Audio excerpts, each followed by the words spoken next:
From the headquarters of Telesur English in Quito, Ecuador, this is From the South. I am Doris Polo.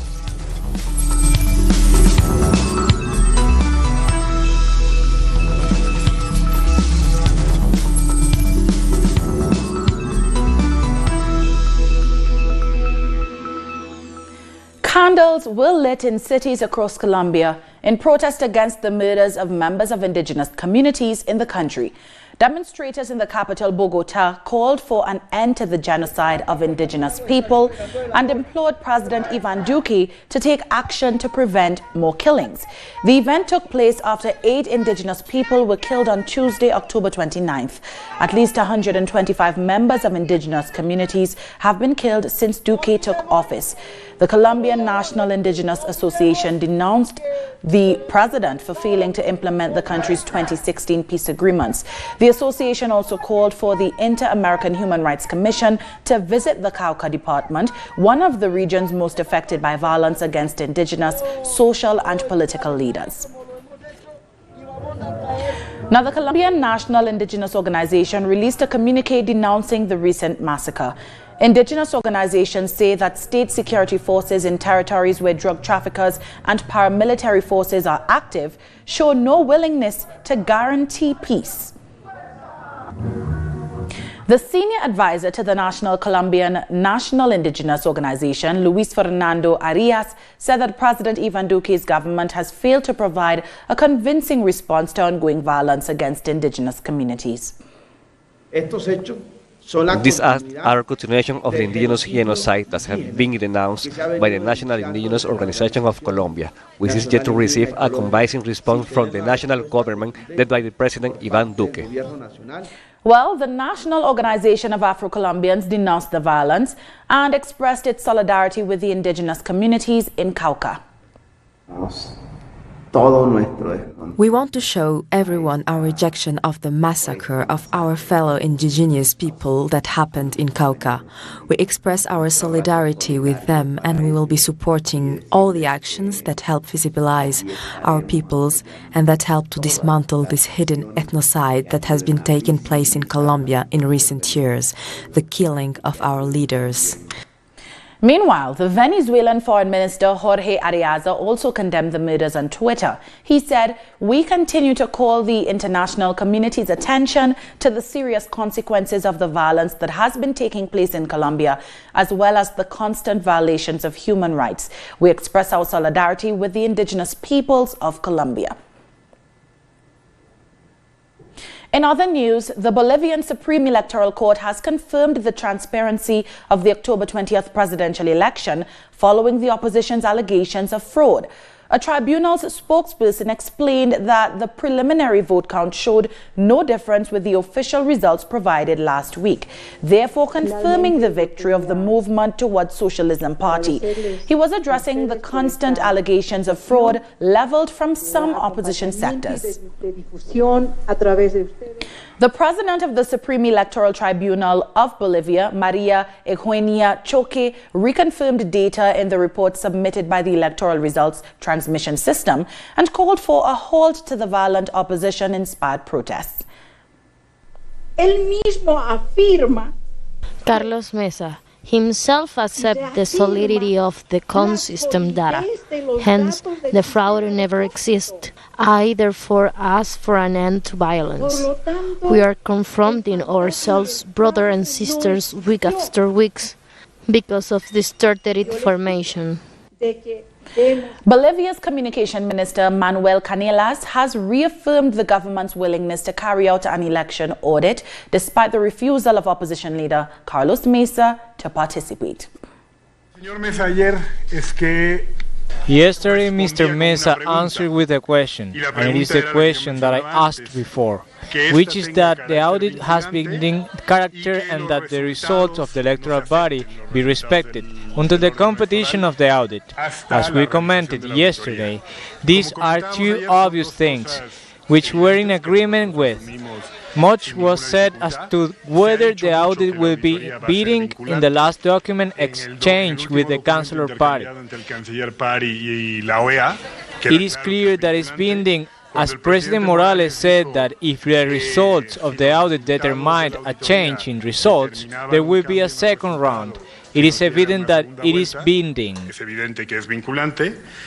In Panama, thousands of protesters took to the streets in rejection of the reform package approved by the National Assembly on Tuesday. Citizens say that the reforms were decided by the National Consultation, a body linked to the political and economic powers of the country. The reforms include measures that threaten the labor and civil rights of citizens. They will be discussed again next year, and if approved, they will be submitted to a referendum. We are demanding that the Assembly suspend the debate on these reforms, and the executive and legislative alike. Put a hold on this process and open the doors to a truly participatory constituent process, an inclusive one in which the voices of the citizens are heard, where we reform and transform our constitution to solve the most urgent problems of our society and not to safety the interests of the powerful. We reject the aggressors' constitutional reforms being negotiated by the Legislative Assembly, removing people's most basic rights, privatizing health, education, and endangering the human rights of Panamanians. The oil spill that is ravaging Brazil's coastline is taking a toll on the country's fishing industry.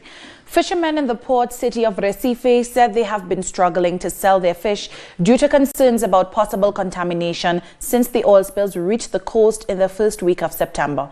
The fishermen's woes worsened on Tuesday when the Ministry of Agriculture and Fisheries said it would impose a ban on fishing in the affected areas during the months of November and December. People are not going at sea because it's a waste.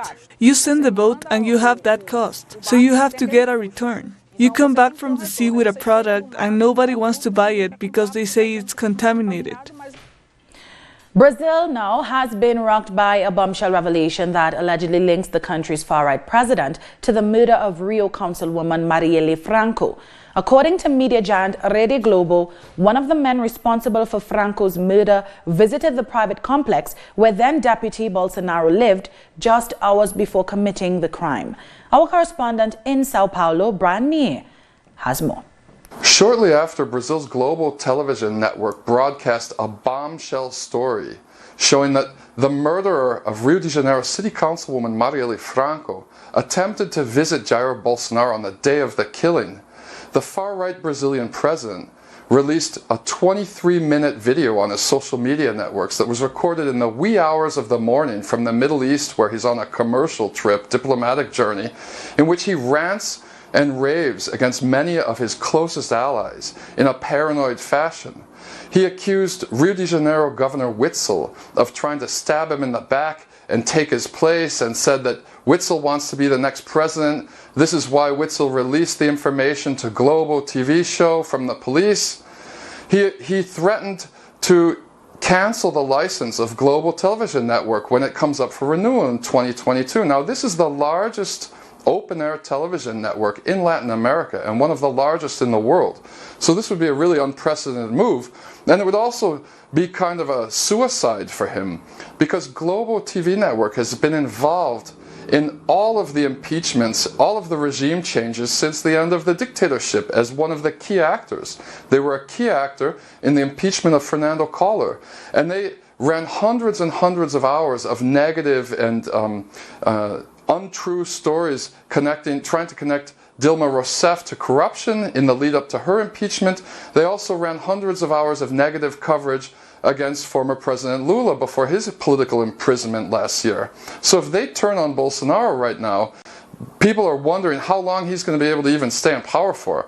And as Globo is taking the lead here in turning on, many of the other big conservative media companies in Brazil are doing the same.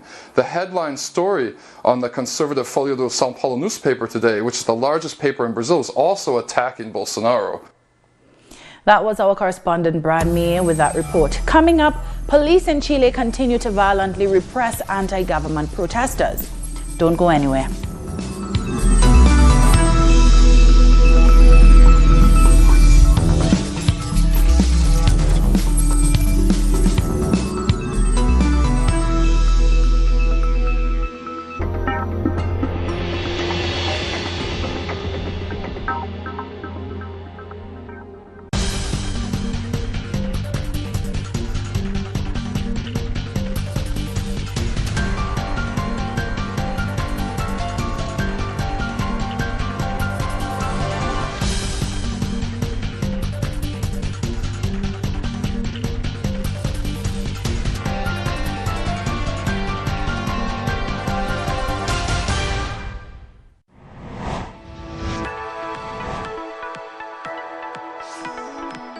discover the cultural diversity that defines a continent. The place where art and tradition are part of the same nucleus. Artistic expressions,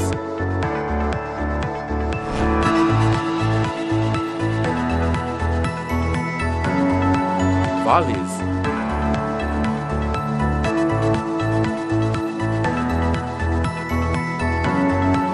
passion, and more.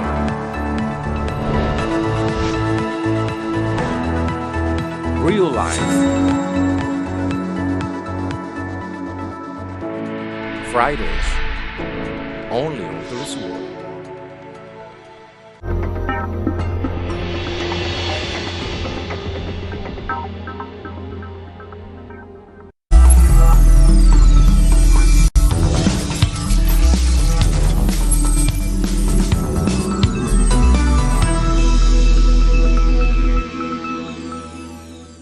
Welcome back.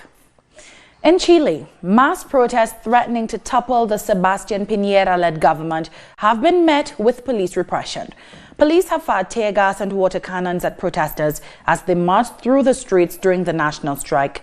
Demonstrations intensified shortly after President Sebastián Piñera announced that the country will not host the Asia-Pacific Economic Cooperation Summit in November and the COP25 conference in December. In response, protesters have declared they can cancel those summits, but they cannot cancel the movement. This as Chileans continue to demand a new constitution and an end to social and economic inequalities. Demonstrators have also made it clear that they want Piñera to resign. President Piñera's decision to withdraw Chile as host of the UN Climate Summit has reportedly left organizers scrambling to find a venue for the major global event. UN Climate Change Executive Secretary Patricia Espinosa has issued a statement saying that alternative hosting options were being explored. Meanwhile, there are concerns that Chile's pulling out of hosting this month's Asia-Pacific Summit could throw a wrench into trade talks between the United States and China. Meanwhile, most Chileans have welcomed Piñera's decision to cancel both summits, saying the country cannot play host to such large-scale events when half of its citizens do not earn enough to get out of poverty. We cannot say that Chile is a worthy host when we aren't doing well, when we are in the middle of a social struggle that has been going on for decades. For us, the cancellation of such important events that will bring people from all over the world together seems to be an appropriate step. It is a sign that we are succeeding with what we wanted, which was to finally be heard. The Venezuelan president, Nicolás Maduro, has confirmed his solidarity with the Chilean people and rejected the violent repression of demonstrators demanding a new constitution. I hear and see the Chilean people on the streets. It's impressive. The Chilean popular rebellion is impressive. Millions of people on the streets every day. Even with the fierce repression, they haven't been able to stop the people, and a message encouraging all Bolivarian people has emerged. It's emotional. Humble people, the youth, women, teachers, workers are demanding constitutional change, a new constitution for Chile, created by the people. A new constituent process has already begun in Chile, whether the oligarchy wants it or not. The Venezuelan president also spoke about the implementation of several agreements reached with the country's opposition at the National Dialogue table. I have received messages from across all sectors of the opposition about their willingness to participate and register their candidacy for the parliamentary elections next year, the elections for the National Assembly in 2020. The creation of a commission on the matter is being evaluated and negotiated with opposition sectors in the National Assembly. The parliamentary Chavista bloc has prepared a document which will be presented to the National Assembly next Tuesday, a well-formed document with our proposal for these ongoing negotiations. Shifting gears now, Nigeria's Supreme Court has dismissed an appeal by an opposition candidate on the results of the February election. Opposition leader Atiku Abubakar had appealed to have President Muhammadu Buhari's victory nullified, but Chief Justice Tanko Mohammed said the court had found that the appeal had no merit. The judgment marked an end to an 8-month-long legal battle since February's polls when Buhari won a second term with 56% of the votes. This election and the judgment is not about President Buhari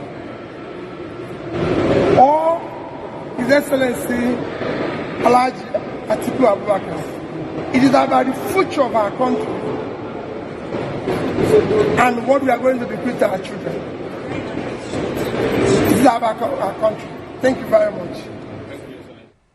South Sudan's former vice president turned rebel leader Riek Machar has called for a 6-month delay in the formation of unity government. Machar said he will not take part in any unity administration until the government, led by President Salva Kiir, implements demands by opposition leaders, including the integration of rebel forces and government forces. Machar accused Kiir of lacking political will to implement the peace deal. The two foes had agreed to form a unity government on November 12 in an attempt to end a 6-year conflict that has killed almost 500,000 people. On Wednesday, police used water cannons and tear gas to disperse hundreds of people gathered outside the office of the UN High Commission for Refugees in Cape Town. The protesters were holding a sit-in for 24 days over the safety of foreign nationals in the city. This overflowed into the mall that houses the UNHCR office, prompting the landlord to successfully apply for their eviction. For weeks, the demonstrators rather, have asked to be evacuated from the country to find safety. Meanwhile, a wide section of South Africa has condemned the excessive force used by police officers to break up the sit-in by migrants. The spokesperson for the National Union of Metal Workers of South Africa called the incident a shameful example of how brutal the country's authorities are on the poor and working class. She added that there was no justification for the use of such force against unarmed individuals. The United Nations Security Council has voted to extend the UN mission in Western Sahara for another 12 months. 13 members of the Security Council voted in favor of the motion, while Russia and South Africa abstained.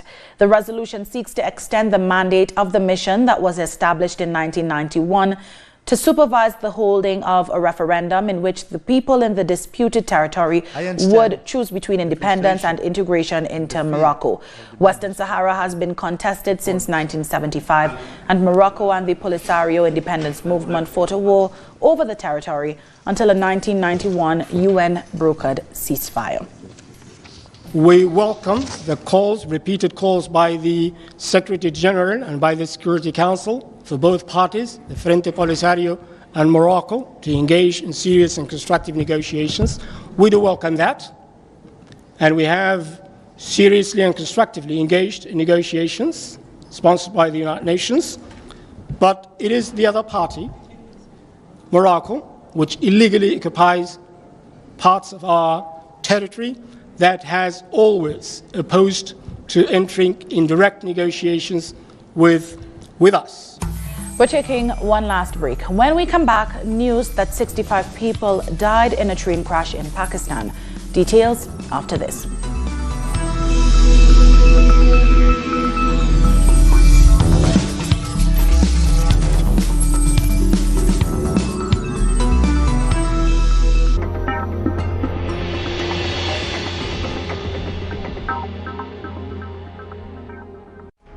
Pakistani journalist Tariq Ali examines the mass media influence promoted by imperialism. Get access to the analysis of the socio-economic and political life of the whole South America on our screen and platform in English. A critical place committed to the truth to determine the major events that transformed the world today. On Monday, only on Venezuela. The life is full of moments. Moments of fight. Moments of hope. Moments that transcend. Moments that you can live in.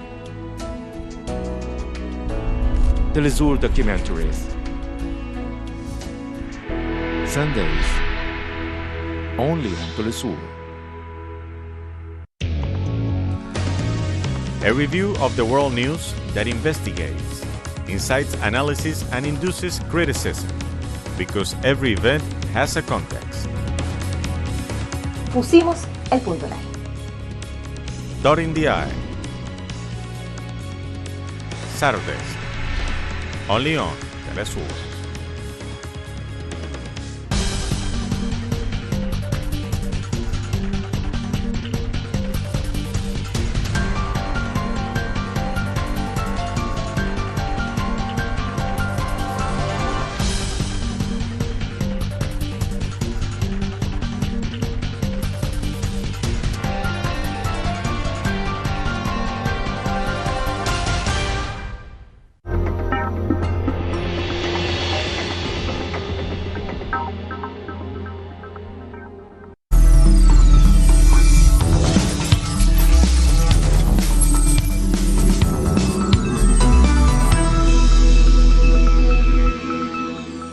Welcome back. A fire on a Pakistani train has killed at least 65 people and injured nearly 40 after a gas canister passengers were using to cook breakfast exploded. 9 victims, some seriously injured, were hospitalized. Meanwhile, 3 of the train's carriages were destroyed. Authorities say the train was on its way from the southern city of Karachi to Rawalpindi, near the capital, with many people going to a religious conference. Several survivors believe the incident was caused by a short circuit in the train's electrical system. 62 passengers have been murdered and 35 others were injured after 2 cylinders on one stop burst. Initially, 13 people died, but 49 dead bodies were recovered later when the coaches were cooled down and fire was extinguished. A network of rights defenders and medics have taken on the dangerous job of counting the dead as bloody anti-government protests continue in Iraq. The Iraqi Human Rights Commission places the number at more than 40, while the government has stopped releasing figures on the number of protest-related deaths since the strike started on October 1st. Still, protests swell, and the Iraqi Prime Minister's faith remains in limbo as demonstrators call for his resignation and a regime change. We are an oppressed people and we are tired of the entire situation. We don't want this rule. For 16 years they've been torturing us and killing us. No rights or capabilities. The country is going from bad to worse. Our rights and our children's rights are lost. What are we supposed to do? We're sick of it. Our issue is not with Adil Abdul Mahdi or someone else. Our issue is with all of them. We want to weed them out, and we don't want any of them. We want total change of government. We don't want the firing of 1 or 2 officials and replacing them with another corrupt one. We want the government to be approved totally. They think that we will protest for 1 or 2 days and then go home. No, we are staying here until the government is totally approved. Catalan sovereignty movement demonstrators have protested against the visit of Spanish Prime Minister Pedro Sánchez. Hundreds of Catalan activists gathered in a town near Barcelona to protest against the visit of the Spanish leader, who was due to speak at a pre-campaign event. Demonstrators booed Sánchez and waved banners denouncing the conviction of Catalan civic and political leaders. Spain's top court handed down 13-year sentences to 9 Catalan leaders earlier this month for organizing a referendum on self-determination on October 1st, 2017. Still in Catalonia, the Spanish Civil Guard has tried to restrict access to a mobile application used by pro-sovereignty demonstrators. The Tsunami Democratic Organization released a communique condemning the Spanish state for another repressive step, this time conflating the legitimate right to protest with terrorism. The Civil Guard labeled Tsunami Democratic a criminal organization with terrorist aims. The pro-independence group went on to say that the Spanish authorities haven't learned anything from their attempt to shut down websites prior to the October 1st referendum in 2017, saying that trying to do so in the 21st century is like trying to stop the tide from coming in. And with that, we've come to the end of this news brief. You can find these and many other stories on our website at telesurenglish.net. And join us on social media, Facebook, Twitter, and Instagram. For Telesur English, I'm Doris Polo. Thank you for watching.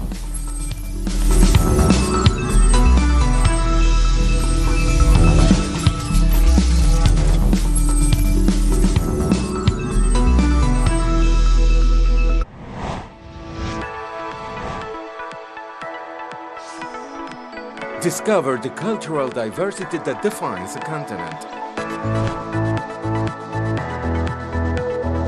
The place where art and tradition are part of the same nucleus.